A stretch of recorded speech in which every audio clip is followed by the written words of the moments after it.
Lent, a sacred pause amid the rush of life. Have you ever felt the world spinning too fast, pulling you in every direction but inward?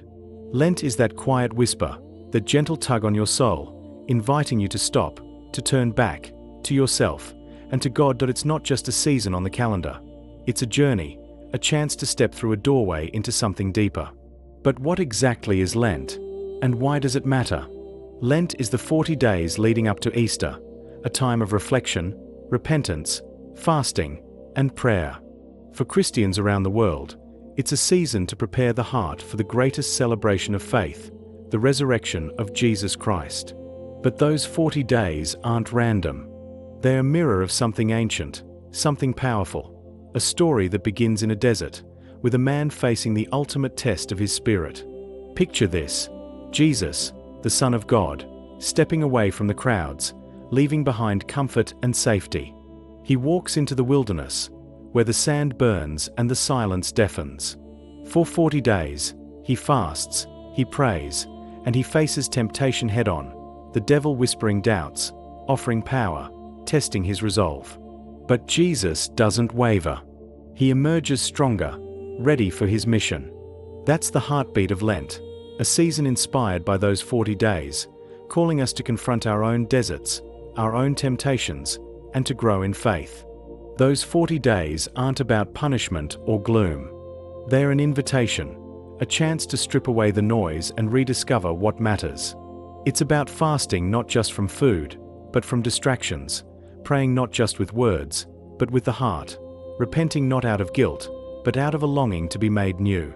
Lent is a doorway, and as we step through, we begin a journey, one that echoes Jesus' own path, leading us toward light, toward Easter.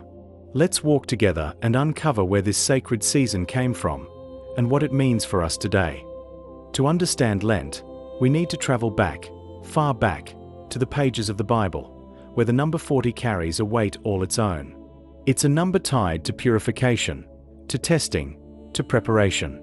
Think of Moses, climbing Mount Sinai, fasting for 40 days and nights to receive God's law.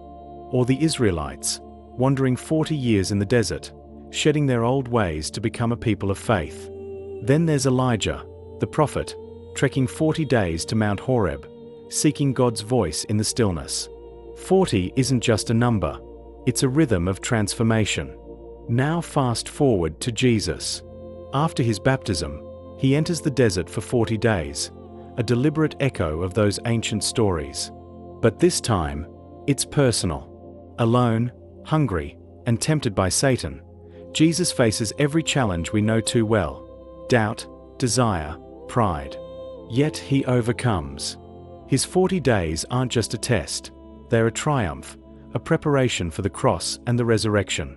That desert journey became the cornerstone of Lent, a season where we, too, are called to wrestle, to win, and to ready ourselves for something greater.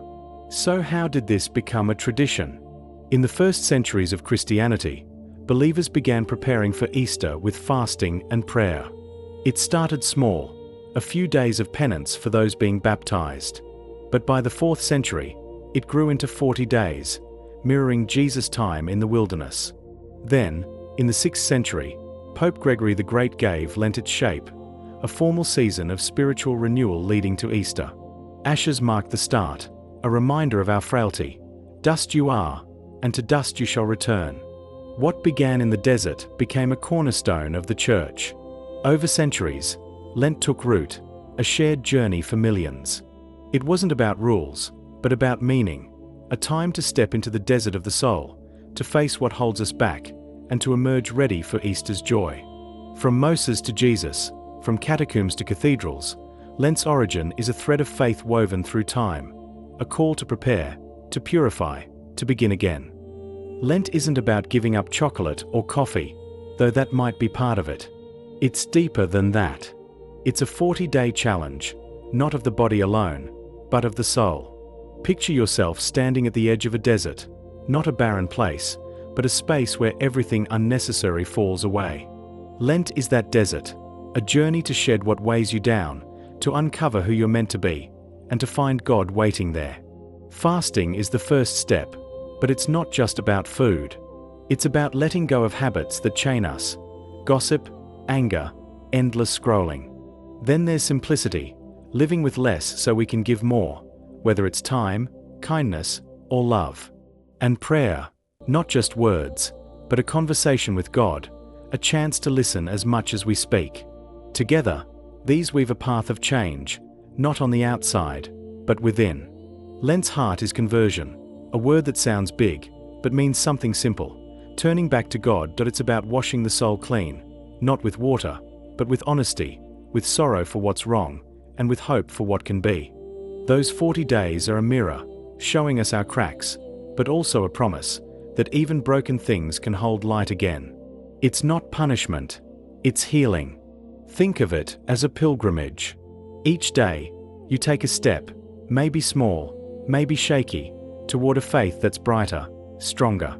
Lent isn't about being perfect, it's about being real. It's for the weary, the wandering, the ones who've lost their way. In those 40 days, you rediscover God, not as a distant judge, but as a companion who's been walking with you all along. Lent isn't just for the pious or the past. It's for you, right now, in this messy, beautiful, chaotic world. It's not about being holy enough, it's about wanting a fresh start. No matter who you are, where you've been, or what you believe, Lent whispers, "Come. There's room for you here." Those 40 days aren't a burden, they're a gift, a chance to pause and find what's been missing. So what can you do? Start small. Pray more, not fancy words, just a quiet moment with God. Give more, a smile, a meal, a listening ear. Let go more, skip the extra screen time, the clutter, the need to control. Lent isn't about grand gestures, it's about tiny shifts that ripple outward, touching your life and others. It's practical, personal, and possible. Today, Lent meets us where we are. Maybe your desert is a job that drains you, a grief you carry, a habit you can't shake. Lent says, bring it here. Lay it down.